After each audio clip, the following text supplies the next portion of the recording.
읽겠습니다. 오늘 마태복음 2장입니다. 마태복음 2장 13절에서 마지막 23절까지 말씀입니다. 신약성경 2페이지에 있습니다.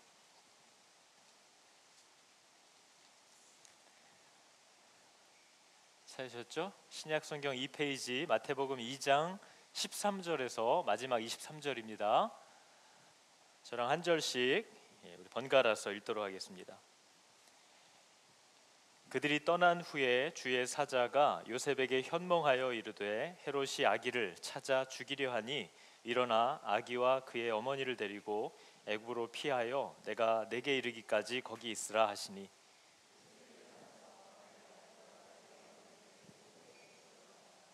헤롯이 죽기까지 거기 있었으니 이는 주께서 선지자를 통하여 말씀하신 바 애굽으로부터 내 아들을 불렀다 함을 이루려 하심이라.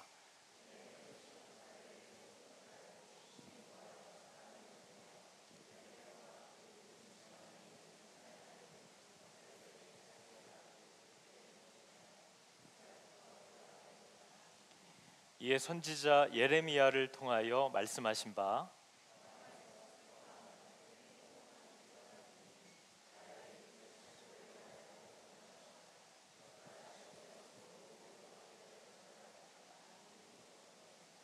헤롯이 죽은 후에 주의 사자가 애굽에서 요셉에게 현몽하여 이르되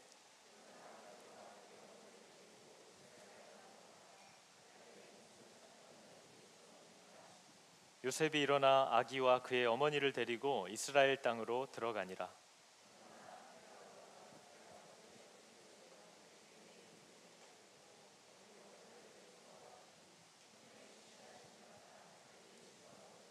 같이 읽겠습니다.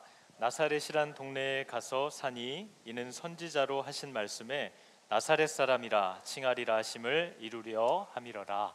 아멘. 자, 오늘 많이 덥죠?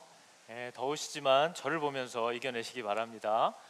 자, 여러분 오늘 마태복음은요 구약 성경을 지나서 이제 신약으로 넘어가는 첫 번째 책입니다.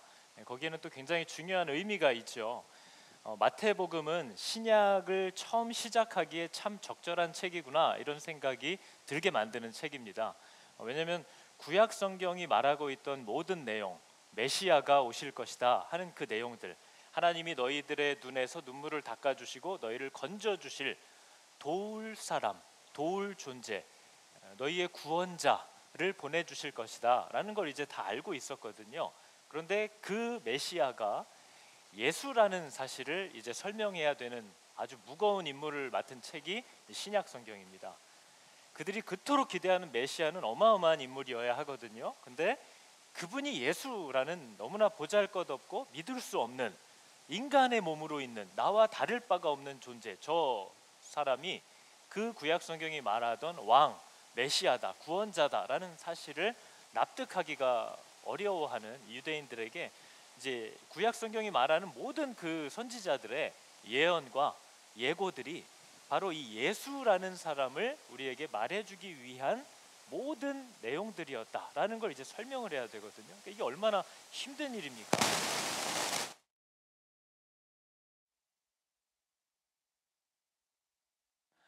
이게 얼마나 힘든 일입니까? 그래서 마태복음은 구약 성경을 끝내고 신약으로 넘어갈 때 참 적절한 자세를 취하고 있는 책이구나, 이거를 여러분들이 이제 매일 성경을 통해서 앞으로 한 2달 반 정도입니다.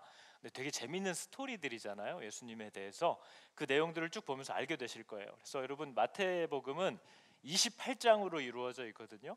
근데 처음 1, 2, 3장, 3장을 보시면요 예수님하고 구약 성경의 메시지들을 계속 연결하는 내용입니다. 그래서 시작부터 족보를 보여주면서 거봐, 이 예수가 갑자기 어디서 뚝 굴러떨어진 시골 마을에 이름도 없는 그런 사람이 아니라 이게 벌써 요셉, 아브라함, 다윗, 이 다윗의 혈통에서 온 사람이다, 이거를 얘기하기 위해서 마태복음이 족보부터 이제 시작을 하는 거예요. 그러면서 이 예수가 누구냐, 선지자들이 그렇게 경고했듯이 너희의 메시아는 베들레헴에서 나타날 건데 목자가 베들레헴에서 태어난 사람이다, 예수가. 이 처녀가 잉태하여 아이를 낳을 거라고 그랬는데 예수가 그렇게 탄생을 한 존재다.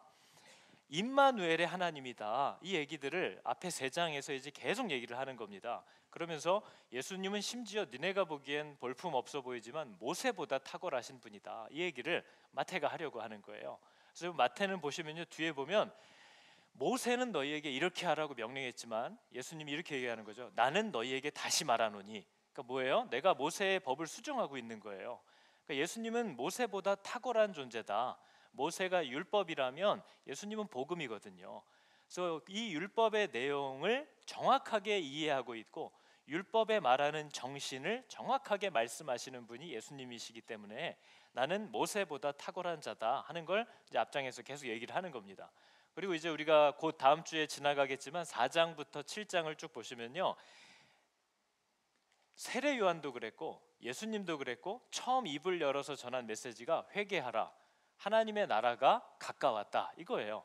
그래서 하나님의 나라가 곧 다가온다라는 메시지가 예수님의 처음 선포입니다. 그 말은 하나님이라는 창조주의 통치가 곧 우리 살고 있는 이 땅에 임하게 된다, 그 얘기를 이제 시작하는 거예요. 왜냐하면 마태복음은 교회를 우리에게 가르쳐 주려고 하거든요. 그래서 하나님의 통치를 받는 사람들, 그 사람들의 모임, 공동체가 생겨나기 시작할 건데 그게 교회라는 거예요. 교회는 하나님의 통치를 받는 곳이래요. 그래서 하나님의 나라가 이 땅에 임한 것과 같은 거죠. 왜냐하면 교회는 그리스도를 믿는 사람들은 하나님의 다스림을 받기로 작정을 한 사람들이거든요. 그래서 그 사람을 통해서 하나님의 뜻이 이루어지기 시작해요. 그래서 교회는 하나님의 나라가 임한 것과 같아요. 그래서 예수를 믿는 사람들이 살아가는 곳곳마다 하나님의 나라가 침노하기 시작하는 거죠. 그 사람을 통해서 세상에 하나님의 통치가 막 부어지기 시작하는 일들이 일어날 거다, 이걸 얘기하는 거예요. 그래서 8장에서 10장을 보면요, 하나님의 다스림을 받기 시작하는 사람들이 그러지 못한 사람들에게 다가갈 때 일어나는 사건들이에요. 하나님의 다스림을 받는 사람들의 일상 속에서 어떤 일들이 일어나는지를 봐라. 그래서 나병에 걸린 환자의 이야기가 나오고, 백부장의 하인 이야기가 나오고, 열병에 걸려서 쓰러진 베드로의 장모 이야기가 나오고, 폭풍이 막 난리를 치는 바다에서 있었던 사건, 귀신 들린 사람, 중풍병자, 죽었던 소녀, 혈루증에 걸린 여인, 앞을 보지 못하는 두 사람, 말 못하는 벙어리, 이런 사람들 일상 속에서 볼 수 있는 그 모든 병들고 신음하는 자리들마다 하나님의 다스림, 하나님의 통치, 하나님의 능력이 이렇게 다가가면 어떤 일들이 일어나는지를 8장과 10장이 우리에게 보여주는 겁니다. 그리고 11장에서 13장까지는 그런 일들을 하시는 예수님에 대한 사람들의 반응을 마태복음이 보여줍니다. 반응은 세 종류거든요.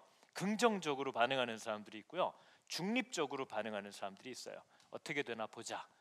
그리고 부정적으로 즉시 들이받는 사람들이 그 자리에서 나타납니다. 그래서 예수님이 11장에서 13장 사이에서는 하나님의 나라가 어떤 곳이라고 비유를 드냐면 씨 뿌리는 비유를 하는 거예요. 씨를 뿌렸더니 어떤 건 길가에 떨어져서 흙이 얇아가지고 이게 말씀을 받는 줄 알았더니 가만히 보니까 금방 말라서 사라져 버리더라. 어떤 데는 또 뿌렸더니 가시덤불이, 염려가, 걱정이, 생각이 얼마나 많은지 말씀을 다 받아놓고도 이게 자라지를 못해가지고 또 말라버리더라. 또 어떤 건 정말 돌박 같아서 아이고 웃기고 있네 하고 아예 씨도 안 들어가더라. 이 얘기를 예수님이 거기서 하는 거죠. 예수님에 대한 사람들의 반응, 그래서 예수님을 어떻게 대하느냐에 따라 그들의 결과는 이렇게 달라진다라는 것을 마태복음 13장까지가 얘기합니다. 그리고 마태복음 14장에서 20장까지는요, 메시아에 대한 사람들의 기대를 여기저기에서 보여줘요. 사람들이 메시아에 대한 기대가 있어요. 저와 여러분들도요, 다 하나님에 대한 자신들의 기대와 생각들이 있습니다. 이게 되게 위험한 거거든요. 우리는 하나님이 당신을 우리에게 보여주려고 하는 그대로 봐야 돼요. 하나님이 우리에게 보여주고 가르쳐주는 대로 하나님을 이해하고 배워가려고 하는 부드러운 자세를 우린 가져야 됩니다. 그런데 교회를 조금만 다녀도 교회는 이런 데야, 목사는 이런 거 하는 거야, 목자면 이렇게 하는 거야, 하나님이라면 저렇게 할 수 없는 거야, 하나님은 이렇게 해야지 하는 메시아에 대한, 하나님에 대한 자기 확신과 자기 생각이 딱 우리 안에 박혀버리거든요. 그래서 하나님이 거기서 조금만 어긋나게 행동하면 끝나는 거예요. 이건 있을 수 없는 일이야, 이건 하나님일 수가 없어, 하고 하나님을 떠나는 일들이 일어나는 거죠. 그래서 마태복음 14장에서 20장까지는 보면요, 메시아에 대한 사람들의 기대가 얼마나 다양한지가 나타나요. 그래서 예수님이 나중에 제자들에게도 이렇게 물어봅니다. 너희는 나를 누구라고 하느냐? 네가 볼 때 내가 누구냐? 네가 볼 때 나는 뭐 하는 자인 것 같냐? 그랬더니 베드로가 간만에 진짜 홈런을 쳤잖아요. 주는 그리스도시요 하나님의 아들이십니다. 맞았어요. 맞는 말이에요. 근데 베드로가 얘기하는 그리스도는 뭐 해야 되는 사람인지, 하나님의 아들이라면 뭘 해야 되는 사람인지에 대한 베드로의 생각이 하나님을 아는 것을 굉장히 방해합니다.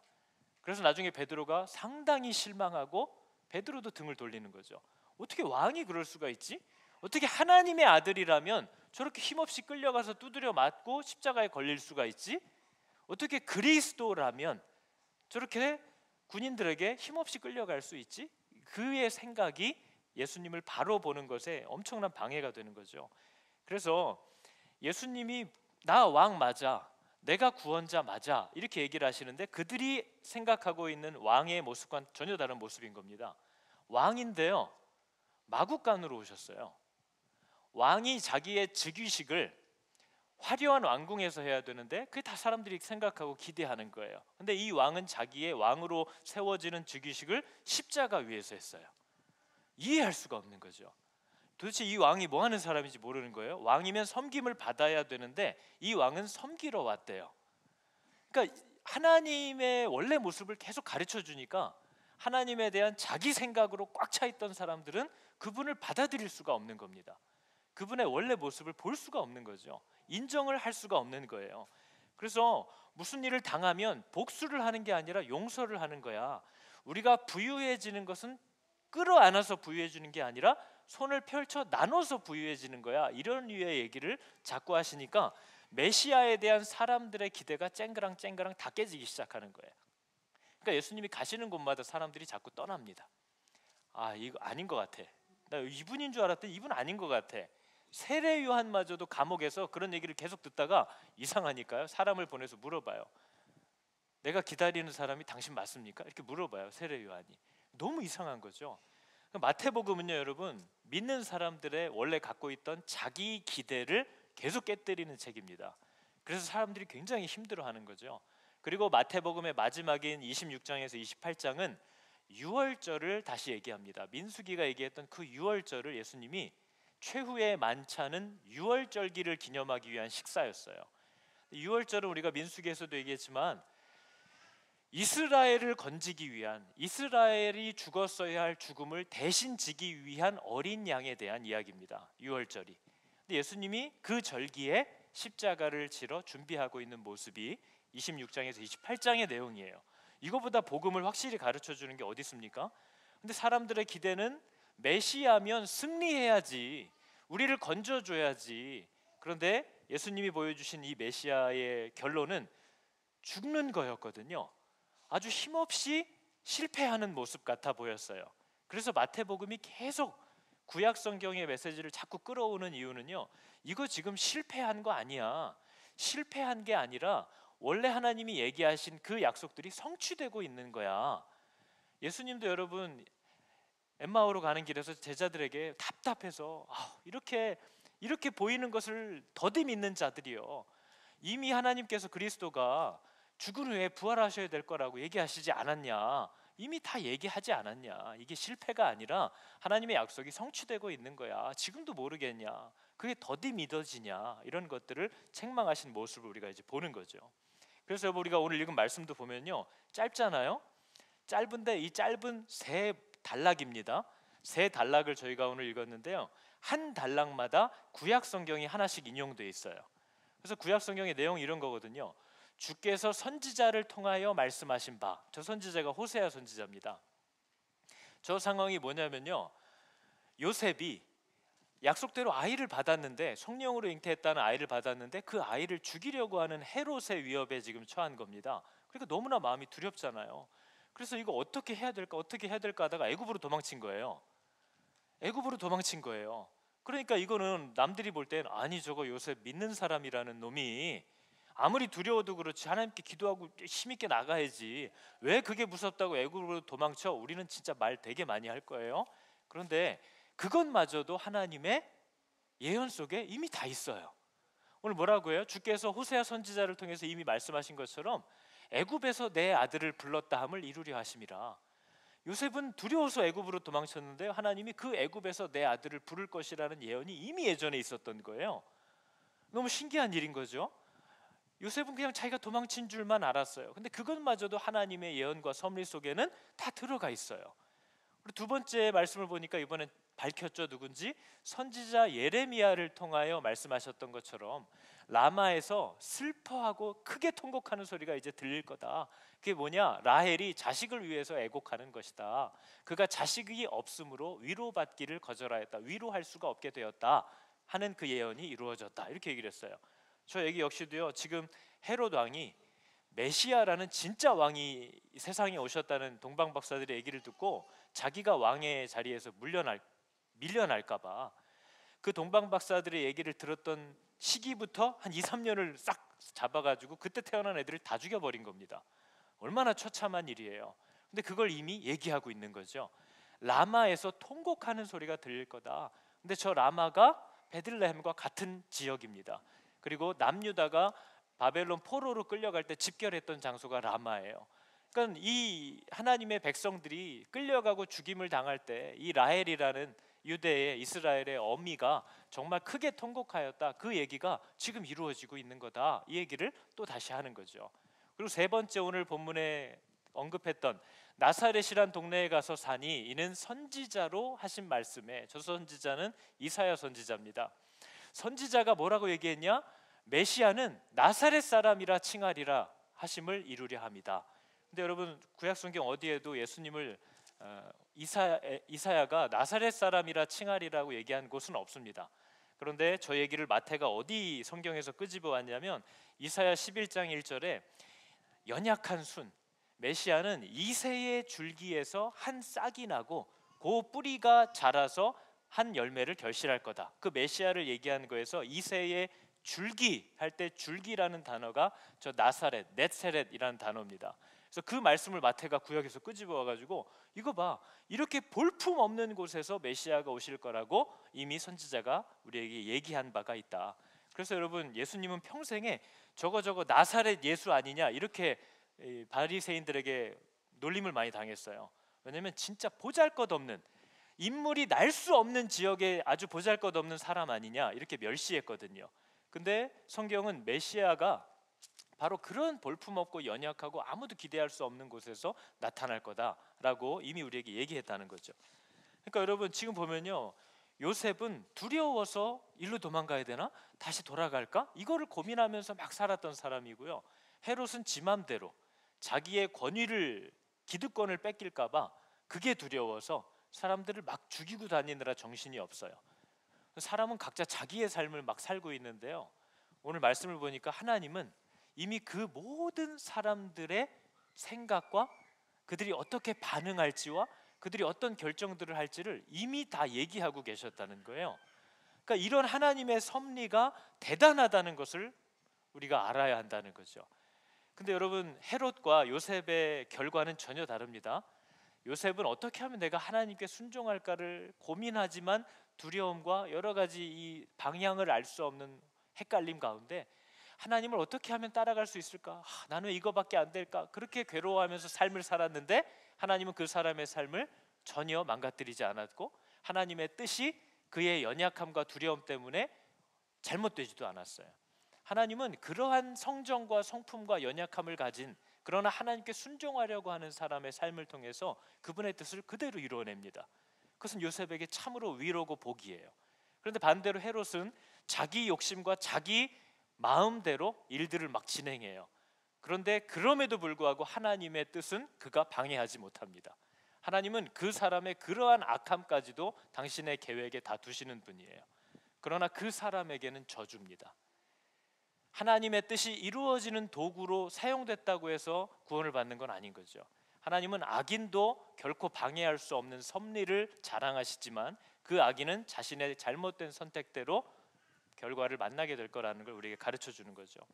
그래서 여러분, 마태복음은요 이런 정성을 들여요. 여러분 이제 앞으로 마태복음을 2달 이상 읽어 가실 텐데요.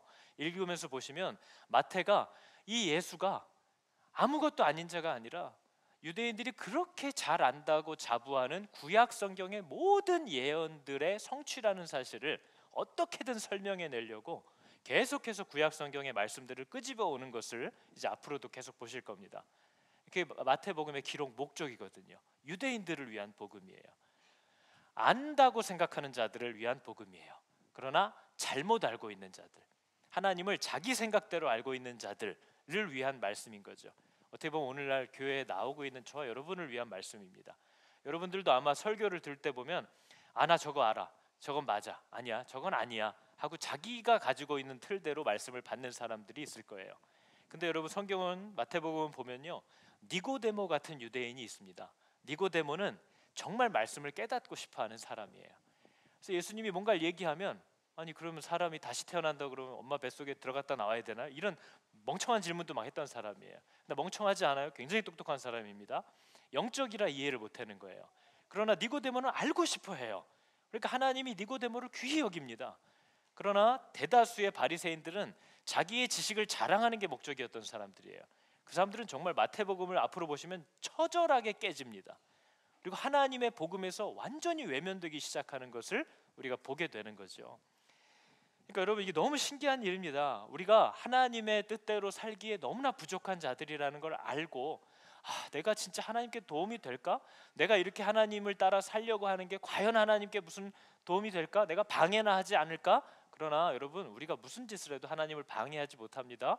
안심하고 나의 이런 연약함과 어리석음까지도 하나님은 이미 다 알고 계시면서 계획 위에 계획을 세우시는 놀라운 섭리의 하나님이라는 사실을 우리가 믿게 될 때 우리는 자유할 수 있고 기쁘게 하나님을 따라갈 수 있는 담력을 얻을 수 있습니다. 여러분 그런 은혜 있으시길 축복합니다. 무슨 감히 내가 하나님께 짐이나 되지요. 이것도 굉장한 교만입니다. 자기가 대단한 줄 알아요. 하나님께 아무 짐도 안 됩니다. 하나님은 우리가 아무리 여기 올라타도 느끼지도 못해 아무 짐이 아니에요. 하나님은 우리를 위하여 우리를 부르시는 분입니다. 그러니까 자꾸 내가 교회에 누가 될까봐, 하나님께 도움도 안 되면서 하나님의 얼굴에 먹칠을 할까봐 이런 담대한 얘기들을 막 우리가 한단 말이에요. 무슨 짓을 해도 하나님의 영광을 가리지 못합니다. 그런 하나님이 은혜로 나를 위하여 나를 계속 부르고 계시다는 그 사실에 감사함으로 언제나 담대히 그분 앞에 나아가기를 멈추지 않기를 여러분 축복합니다. 그런 은혜를 우리 마태복음이 이제 보여주는 거죠.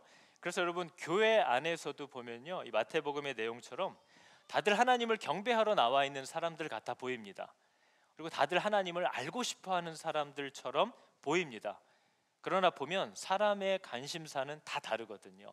그게 마태복음에 예수님이라는 진리를 만날 때마다 그 다양한 사람들이 보이는 다양한 반응들을 통해서 우리에게 그 사실을 고발하는 거죠. 교회 안에서도 보면요, 다 하나님 뜻대로 살고 싶어하는 사람 같아 보여요. 다 거룩한 것 같아 보여요. 근데 관심사가 다 다릅니다. 여러분 교회 다니는 사람 중에는요, 자존심을 건드리면 하여튼 끝나는 사람이 있어요. 근데 그건 거꾸로 자존심만 잘 이렇게 우쭈쭈쭈쭈쭈 하면 확 회복이 되는 사람이 있습니다. 그죠? 그리고 교회에서 어떤 사람은요, 편한 곳을 찾아서 교회를 다니는 분들이 있어요. 그런 분들은 왔을 때 어머 어떻게 오셨어요? 이렇게 물어보면 이제 떠납니다. 나를 편하게 두질 않는구나. 근데 이 교회는 어떻게 된지 왔는데 등록을 했는데 6개월째 목사도 전화도 없고 아무도 날 몰라. 그러면 다른 사람들은 교회가 뭐 이래 이럴 분도 있지만 여기다 하는 분들이 있습니다. 야 정말 내가 찾던 곳이다. 왜냐하면 그 사람은 편하게 있는 것이 자신의 바램이고 목적이에요. 막 회복되는 것 같은 거죠. 어떤 사람은 오면 자기가 영적으로 막 성장하는 것에 엄청난 초점을 두는 사람들이 있어요. 그런 사람들은 자기한테 아무튼 유익이 될 만한 자리들이 많으면 막 회복돼요. 근데 어떤 사람은 그런 건 싫어해요. 자기가 가서 뭘 배우고 막 기도하고 이런 건 너무 싫어해요.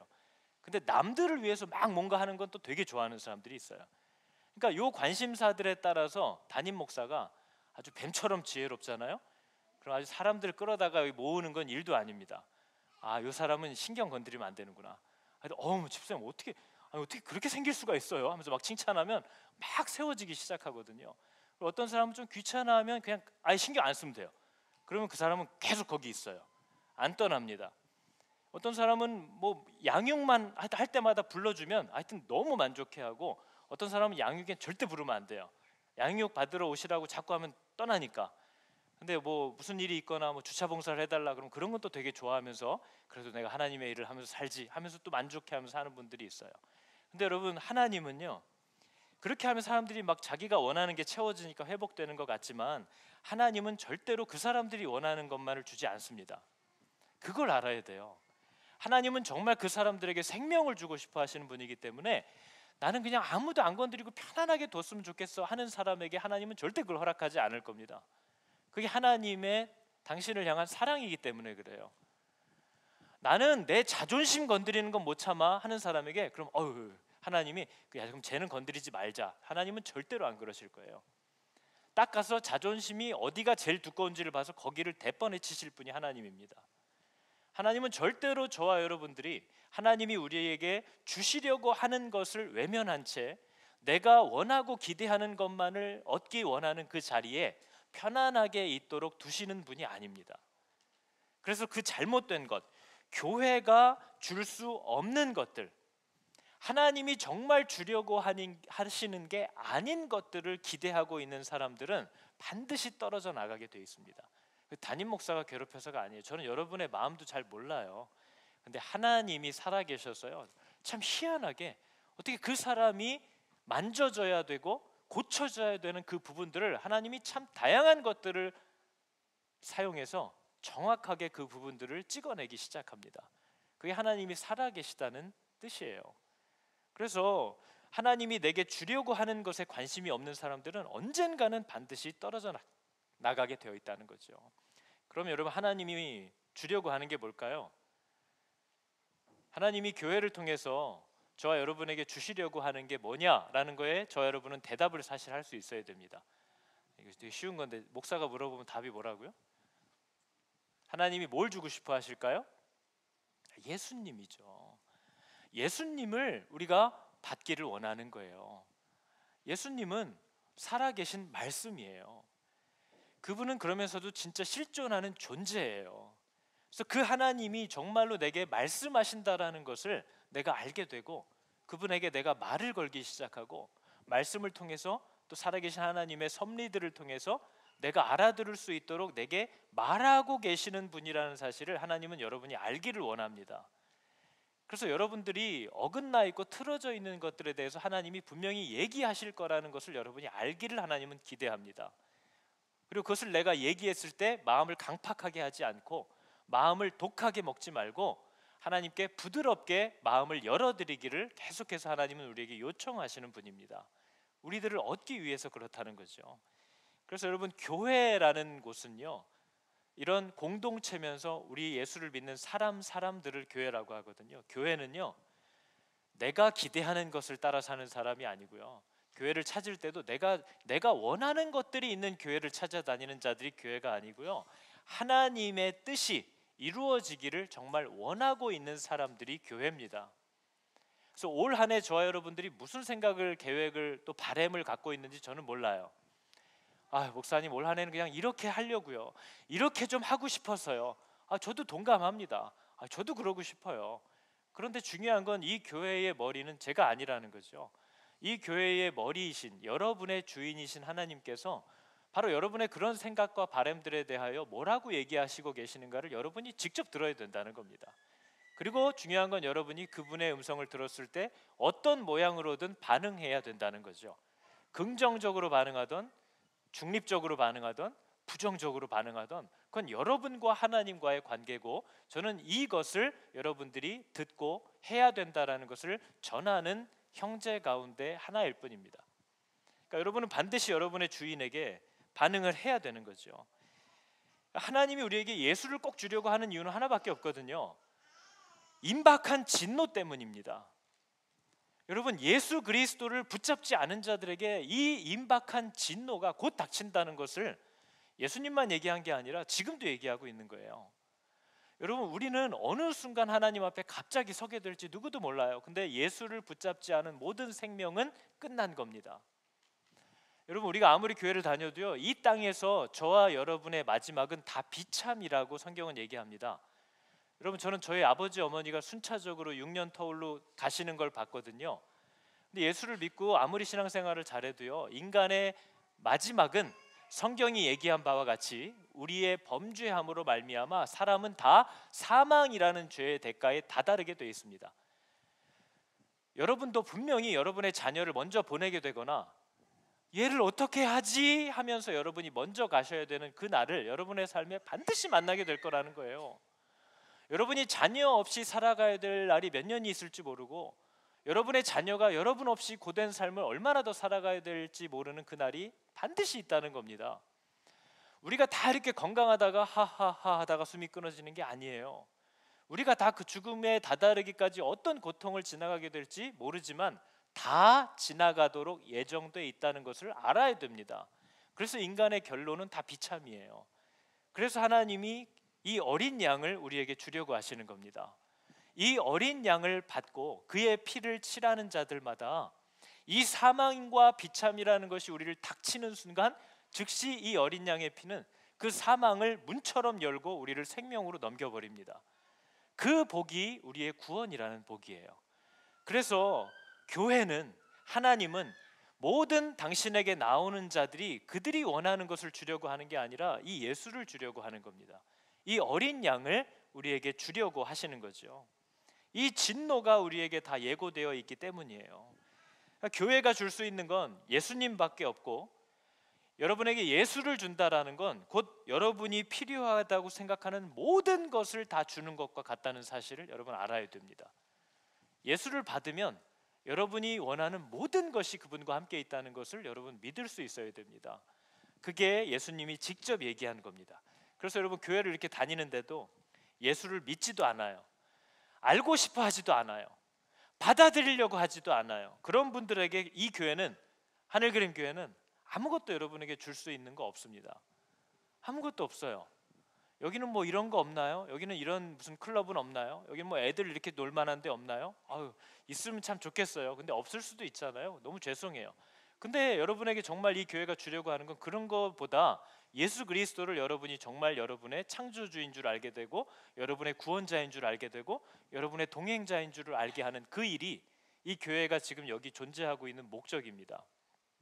그걸 원하지 않는 분들에게 이 교회는 아무런 득을, 아무런 여러분의 마음을 시원케 해드릴 다른 대체 방안을 드릴 수 있는 게 없다라는 거죠. 그럼 여러분, 예수를 원해야 되잖아요. 예수밖에 줄 게 없다는데.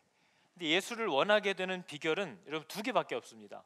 사람은 뭔가를 간절히 원하게 될 때 두 가지 이유로 그걸 원하게 되거든요. 첫 번째는 사람은 뭔가를 되게 사랑하게 되면 그걸 원합니다. 사람이 뭔가를 되게 좋아하고 사랑하게 되면 그걸 원하게 돼 있어요. 그래서 여러분, 성경은요, 돈을 사랑함이 이렇게 말하는 구절이 있습니다. 돈이라는 걸 여러분 사랑하게 되잖아요. 그러면 일만 악의 뿌리가 됩니다. 돈은 악이 아니에요. 돈을 사랑함이 악이 되는 겁니다.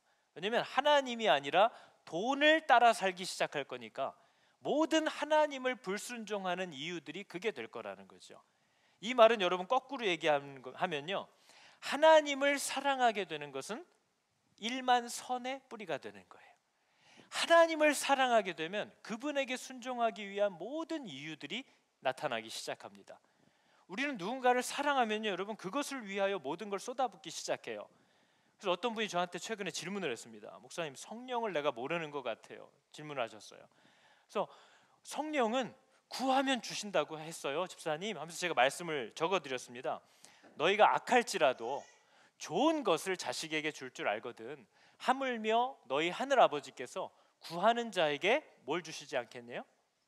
성령을 주시지 않겠느냐. 마태복음은 저 똑같은 얘기를 하면서 성령 자리에 좋은 것을 이렇게 써놨습니다. 그러니까 인생에게 제일 좋은 게 뭐라는 거예요? 성령이라는 거예요. 성령을 어떻게 하면 주신대요? 구하는 자에게 준다고 그랬잖아요. 그러니까 그분이 질문을 한 거죠. 목사님, 저는 성령이 없는 것 같은데 성령을 구한다는 건 그럼 어떻게 하라는 얘기입니까? 이렇게 물었어요. 그래서 제가 그분에게 정확하게 이렇게 써드렸습니다. 집사님은 돈을 어떻게 구합니까? 여러분은 돈을 어떻게 구하나요? 돈을 간절히 구하는 사람은요, 그 돈을 구하기 위해서 많은 시간도 쓰고 노력도 쓰고 희생도 하고 인내도 하고 때로 어떤 건 절제하기도 합니다. 왜요? 돈을 구해야 되니까요. 자존심도 꼭 붙들어 매나요. 왜요? 돈을 아무튼 얻어야 되니까요. 그럼 성령을 어떻게 구해야 되죠? 성령도 똑같이 구합니다. 많은 시간이 필요하고요, 노력이 필요하고요, 희생이 필요하고요, 인내가 필요하고요. 그 성령을 얻기 위해서 불필요한 것들을 절제하기도 해야 돼요.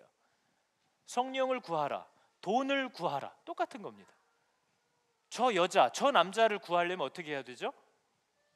저 여자를 구하나이다 하면 옆에 딱 오나요? 그 여자를 구한다는 건 그만큼 내 모든 것을 쏟아붓는다는 뜻이에요. 구한다는 것은요. 성령을 구하래요. 하나님이 그걸 주고 싶어 하신대요. 성령은 그렇게 구하는 겁니다. 그러니까 자기가 너무 원하는 게 생기면 사람은 그걸 갖고 싶어 해요. 두 번째 뭐예요? 사람은요, 그게 나한테 필요하다고 생각하면 그걸 가지려고 합니다.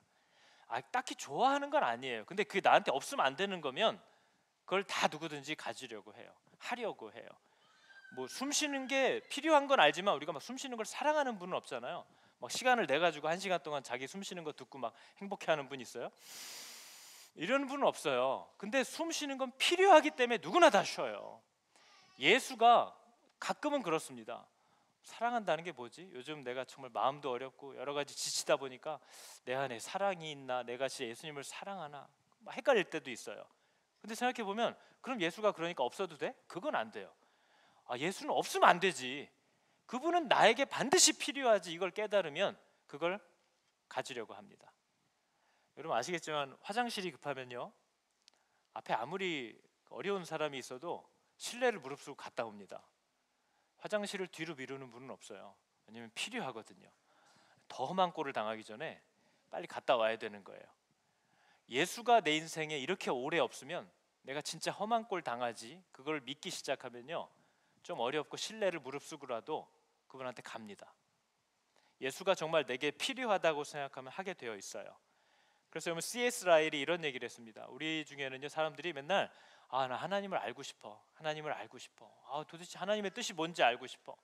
그런 사람들에게 C.S. 라일이 거의 침을 뱉듯이 이렇게 얘기를 했습니다. 성경을, 하나님을 아는 지식은 결코 그냥 이렇게 생각하면 직관적으로 딱 주어지는 게 아니라는 거예요. 그것은 오직 부지런하고 규칙적인 매일매일의 아주 주의 깊은 성경 읽기에서부터 얻어집니다. 하나님의 말씀을 읽지 않고 하나님을 알아갈 수 있는 길은 애초에 없다는 거예요. 그래서 여러분 기독교는요, 말씀의 종교라고까지 얘기합니다. 기독교는요, 글자, 활자의 종교예요. 종교 개혁도요, 사람들이 못 알아듣는 라틴어를 독일어로 활자로 가져다 준 사건이에요. 근데 오늘날 마귀가 하는 일은요, 활자를 멀리하게 만들어요. 글씨를 멀리하게 만들어요. 영상만 보게 만들어요. 그래서 요새 청소년부나 청년들 뭐 광고하려고 그러면요, 제가 이렇게 여러분에게 보내듯이 이만큼 써서 보내면 아무도 안 읽습니다. 제가 막 이렇게 써서 여러분 안녕하세요, 막 예배가 다가옵니다, 수련회가 다가오는데 준비물은 이거고 몇 월 며칠에 몇 시에 어디까지 모이시기 바랍니다. 그럼 바로 저한테 메시지가 와요. 언제 해요? 이렇게 물어봐요. 정말 죽일까? 이런 생각이 드는 거죠. 그래서 얘네들은 뭘 해야 되면 막 영상이 빵빵 터지다가 언제, 며칠, 어디로 이렇게 해야 애들이 그때서야 알아들어요. 그런 애들에게 이걸 어떻게 전해주실 거예요? 이 생명의 말씀을 그러고 있는 여러분의 자녀들에게 이제 어떻게 전해줘야 되냔 말이에요. 마태, 복음 이렇게 해야 되나요? 이제 앞으로? 설교는 이제 끝난 거예요? 근데 여러분 웃을 일이 아니에요. 우리 자녀들이 이미 마귀가 그렇게 얘네들을 만들고 있어요. 얘네들은 요새 10분짜리 영상도 안 봐요, 여러분. 20초, 30초짜리 쇼츠만 봐요. 문제는 그걸 막 5-6시간씩 보니까 문제지만, 그 정도 인내력이면 그냥 1시간짜리를 듣겠네. 근데 애들이 그만큼 주의력과 집중력이 없어지는데 그게 그냥 일어나는 일이 아니고 그냥 요즘의 문화나 트렌드가 아니라는 거예요. 그게 정말 아이들을 생명에서 끊쳐내려는 굉장한 시도라는 걸 알아야 됩니다. 그래서 부모들이 먼저 말씀을 읽어야 돼요. 보내드리는, 다 씹어가지고 소화해서 이만큼 보내드리는 말씀도 길다고 안 읽고 있는 분들이 여기 아마 천지 빽가리일 거예요. 그죠? 안 읽어요. 읽지를 않아요. 이렇게 보내드리는 것도 안 읽는 분이 이걸 읽을까요? 과연? 안 읽는다는 거죠. 그래서 여러분, 오늘 마태복음의 제목이 이거였거든요. 말씀대로 이루어진다는 거예요. 하나님이 얘기하셨던 대로 가고 있는데 사람들은 다 자기 생각이 있으니까 못 알아듣고 있는다는 겁니다. 저와 여러분이 하나님에 대해서 생각하는 게 있어요. 여러분, 제가 오늘 찬양할 거 있는데요, 담임 목사로서 제가 받는 가장 많은 공격이 뭔지 아십니까? 각자가 생각하는 하나님을 가지고 저에게 나가오는 겁니다. 각자가 생각하는 교회를 가지고 저에게 나오는 거죠. 저는 그분들이 틀렸다는 거 아니에요. 왜냐면 교회는 다양하고요, 하나님을 섬기는 방법도 다양해요. 그러나 우리들이 애써야 되는 섬김은요, 지금 나에게 또 내게 맡겨주신 그 일에 대하여 지금 살아계신 하나님은 뭐라고 얘기하시는가지, 우리 각자가 그동안 경험했던 경험들을 다 들고 와서 현재의 이 일에 대하여 다 투영하자는 게 아니에요. 그건 그때 일하셨던 하나님이고요, 그건 그때 그 교회에서 하셨던 하나님의 일이고요. 그러나 지금 이 교회에서 이 일에 대하여 하나님이 뭐라고 하실까를 제가 100% 안다는 말이 아닙니다. 그러나 우리는 그걸 들으려고 해야 되는 사람들이라는 걸 알아야 하고, 이런 사람들의 충고들을 또 조언들을 우리는 기쁘게 받을 수 있지만 그것만을 가지고 걷기 시작하면 죽는 것이고, 그것들을 가지고 하나님 앞에 가서 어떻게 해야 될지를 물어야 한다는 거죠. 근데 이 믿음이 없는 사람들은 아이고 결국 지 맘대로 하는 거지, 이렇게밖에는 답이 안 나와요. 왜요? 하나님이 살아계시고 말씀하시는 분이라는 사실을 믿지 않기 때문이에요. 그래서 이 길은 여러분 굉장한 책임감이 요구되는 길입니다. 모든 성도들의 삶은 우리는 하나님께 자기가 들어야 돼요. 저 남자가 맞는지 안 맞는지를 저에게 물어봐도 아무 소용이 없습니다. 저도 모르니까요. 여러분에게 하나님이 가르쳐 주시기를 여러분이 하나님께 물으면서 선택해 가야 되는 거죠. 여러분, 이 찬양 우리가 다 아는 찬양이잖아요. 주님이 말씀하시면 내가 나아가겠습니다. 주님 뜻이 아니면 내가 멈춰서겠습니다. 근데 여러분, 우리의 모든 이 일들은요, 주님이 말씀하시면 나아가는 게 아니에요. 거의 다 그냥 우리의 계획대로 나아갑니다.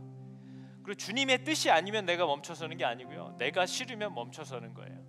그게 지금 우리가 하고 있는 거잖아요. 올해도 여러분, 이거는 왜 하려고 하세요? 혹은 이건 왜 안 하기로 하셨어요? 제가 지쳐서요, 제가 싫어서요, 제가 힘들어서요, 저게 좋아 보여서요. 나로부터 시작됐다면 다시 고민해야 되는 거죠. 그렇게 가는 거 아니에요. 성도들은, 안 믿는 사람들은 말하는 거 아니에요. 믿는 사람들을 말하는 거예요. 그렇게 사는 거 아니에요. 물어야죠. 아, 목사님 물어도 대답 안 하시던데요. 네, 그 믿음이 여러분을 그 믿음에 도착하게 만드는 거예요. 물어도 대답 안 하시더라, 그 믿음, 그것도 믿음입니다. 히브리서가 말한 것처럼 우리에게 있는 능력은요, 믿음으로 믿음에 도착하게 하는 힘이거든요. 하나님이 지금은 얘기 안 하시고 지금은 내가 못 알아듣는 것 같지만 필요하실 때 반드시 내가 알아들을 수 있게 얘기하시는 분이야 라는 걸 믿고 나아가는 겁니다. 그러면 그분이 그렇게 하십니다. 들리기 시작하고 알기 시작하고, 때로는 요셉처럼 정신없이 다 지난 후에 아, 주님이 계속 같이 계셨구나 하는 걸 얘기하게 됩니다. 같이 찬양할 텐데요, 여러분, 저렇게 살기를 우리가 원하게 되는 겁니다. 저렇게 살기를 원하는 거죠. 같이 한번 찬양해 볼까요? 주님 말씀하시면 내가 나아가리다. 주님 뜻이 아니면 내가 멈춰서리다. 주님 말씀하시면 내가 나아가리다. 주님 뜻이 아니면 내가 멈춰서리다. 나의 가고 서는 것 주님 뜻에 있으니 오 주님 나를 이끌. 다시 한번 할까요? 주님 말씀하시며 주님 말씀하시며 내가 나아가리다. 주님 뜻이 아니면 내가 멈춰서리다. 나의 가고 서는 것 주님 뜻에 있으니 오 주님 뜻하신 그곳에 나 있기 원합니다. 이끄시는 대로 순종하며 살리니 연약한 내 영혼 통하여 일하소서. 주님 나라와 그 뜻을 위하여 뜻하신 그곳에 나 있기 원합니다. 이끄시는 대로 순종하며 살리니 연약한 내 영혼 통하여 일하소서. 주님 나라와 그 뜻을 위하여 주님 나를 이끄소서. 오 주님 나를 이끄소서. 오 주님 나를 오 주님 나를 이끄소서. 오 주님 나를 이끄소서. 기도하겠습니다. 하나님, 내 삶에 많은 일들이 최근에 일어나는 일들 같고 도대체 어떻게 해야 될지 모르는 미래의 일들 같아 보이지만 이 시간 밖에 계셔서 시작과 끝을 이미 알고 계시는 하나님께는 이미 예전부터 말하여 오신 바라는 사실을 우리로 알게 하여 주사 그 하나님 신뢰하는 법을 우리의 평생에 배우게 하여 주시옵소서. 하나님, 선지자들을 통하여 말씀하신 바 이렇게 되리라 하신 것들이 바로 오늘 이것을 이루려 하십니다.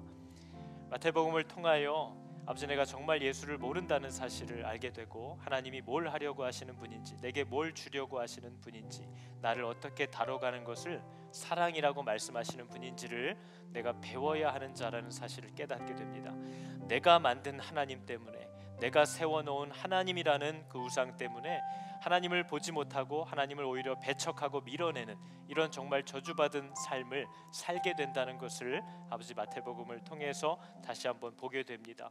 아버지, 나도 내가 원하는 것이 있어서 이제 나이 이 정도 됐으니 좀 편하게 신앙생활 하고 싶다.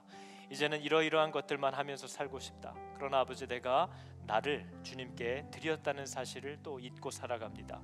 하나님, 내 생명이 다하는 때까지 주님이 나를 어떻게 사용하실지를 가르쳐 주시며 주님 뜻대로 사용하시라고 드렸음을 기억하게 하여 주셔서 내 평생에 나의 주인께 묻고 그 주인을 따라 걷기 시작하는 아주 충성된 종들이 다 되게 하여 주시옵소서. 마지막 날 주님의 얼굴을 배웠을 때에 정말 기쁨으로 함께 웃을 수 있는 복된 인생을 살아낼 수 있도록 주여, 날마다 하나님 앞에 나아가 엎드리는 충성된 종들이 다 되게 하여 주시기를 간절히 원합니다. 여호와는 내게 복을 주시고 너를 지키시기를 원하며 여호와는 그의 얼굴을 비추사 은혜 베푸시기를 원하며 여호와는 그 얼굴을 너에게로 향하여 드사 평강 주시기를 원하노라. 아멘.